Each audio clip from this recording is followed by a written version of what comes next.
David Lammy. I'm delighted he's joining me. David, I mean, the jury's verdict on Derek Chauvin, it was something that was sort of keenly awaited all over the world, not just in America. What sort of difference do you think the guilty verdict will have? Well, I think initially, obviously, there's a huge sigh of relief. The global community watched George Floyd die in 8 minutes, 43 seconds. We saw him murdered, effectively. And I think the problem in the United States has been that racism and structural racism is such that even when you see murder before your eyes, it's possible that juries see something else. And so it's fantastic that at least justice has been delivered on this occasion. But I think it's, you know, I've been in public life now 21 years.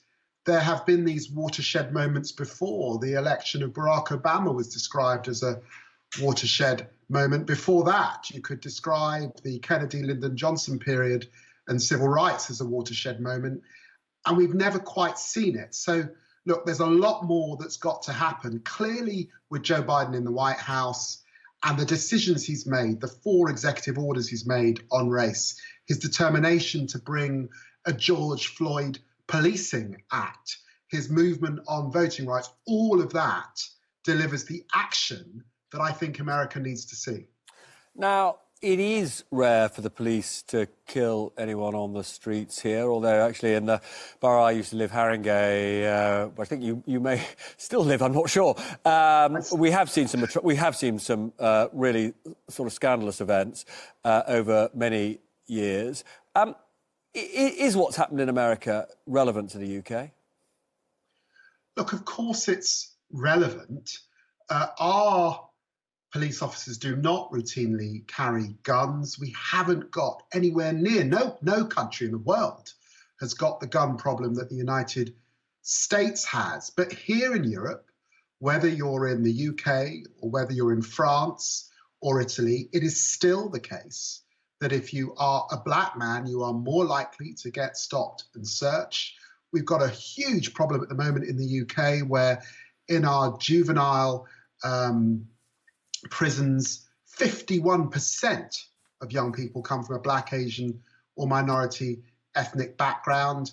If you're 5 times more likely to be excluded from school, if you're from an African Caribbean background, you know the statistics. The problem is that Britain has been slow to deal with these issues, and all of them remain systemic issues of racism that dog our democracy and keep communities back and keep the divides that I think particularly younger people, millennials, Generation Y, want to break down and change and move on much more quickly.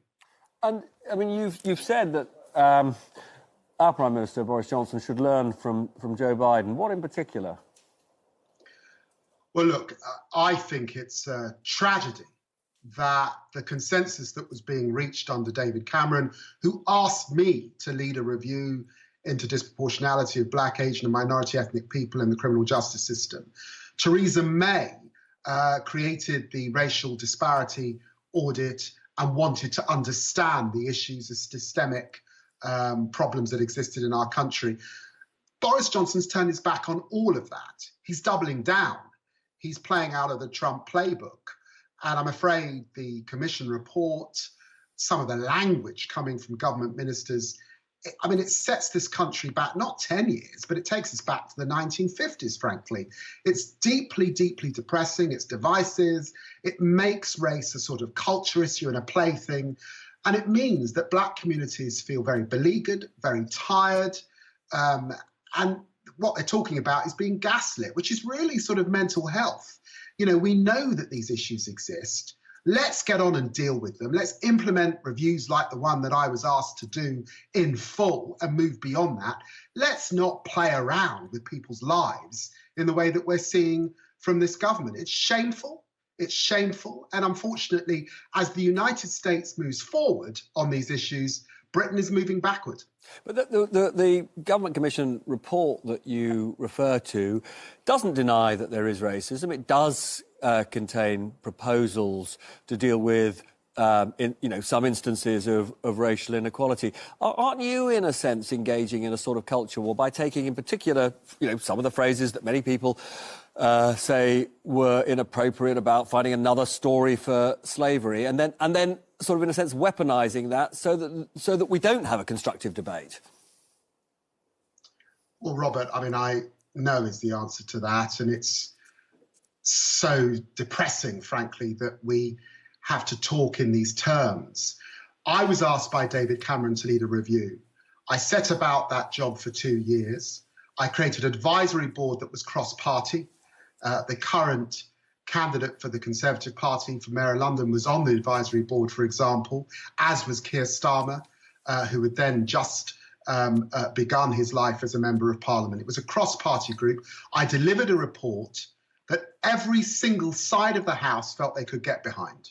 That was where we had arrived at on race. Yeah. I'm struggling to find anyone who wants to get behind this current report, and we still have implemented my own. That's not weaponising race.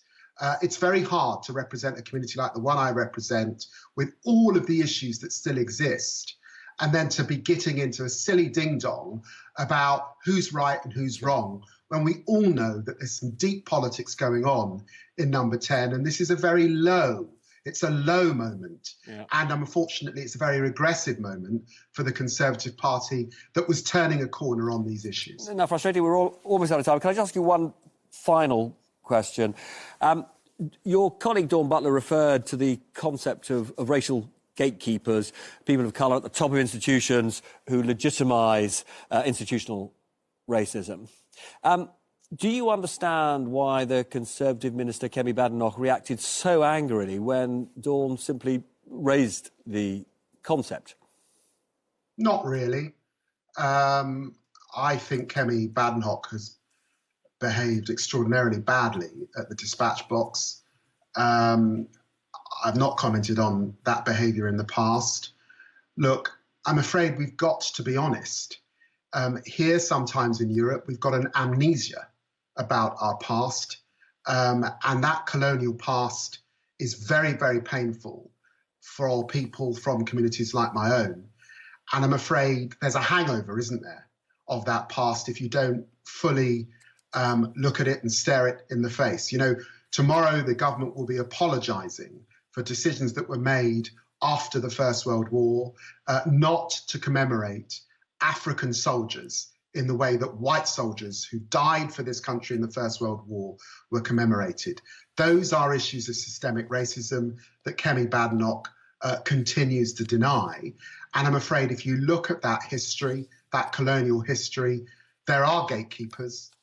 There are people that want to preserve the status quo. Power is usually fought for, whether it's by women, whether it's by minorities, whether it's by people of different sexualities. And I'm afraid usually you have to kick down the door. So, unfortunately, David, I have run out of time, particularly because I wanted to talk to you about your Spurs and my Arsenal.